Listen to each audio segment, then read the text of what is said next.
Il fiume Po è inquinato dai PFAS, ovvero le sostanze perfluoroalchiliche che da mesi stanno preoccupando tutto il Veneto. A darne conferma questa volta proprio la Regione.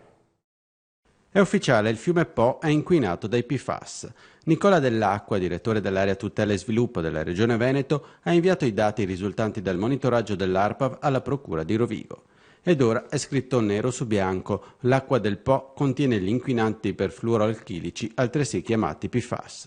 Dalle analisi risulta che la sostanza non derivi dalle industrie già note in regione, ossia quelle che hanno contaminato le falde idriche nei territori delle province di Vicenza, Verona e Padova. Si tratterebbe di un composto di una nuova generazione.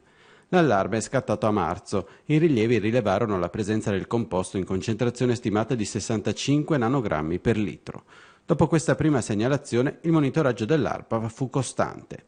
La nostra preoccupazione, sottolinea Dell'Acqua, è capire quali siano le fonti di inquinamento. Le indagini svolte escludono che i PFAS presenti nel fiume Po provengano da fonti della provincia di Rovigo, come pure è escluso un collegamento con il sito produttivo dell'ex Miteni di Trissino. A seguito delle segnalazioni, il gestore idrico di competenza ha posto dei filtri nelle acque del Po.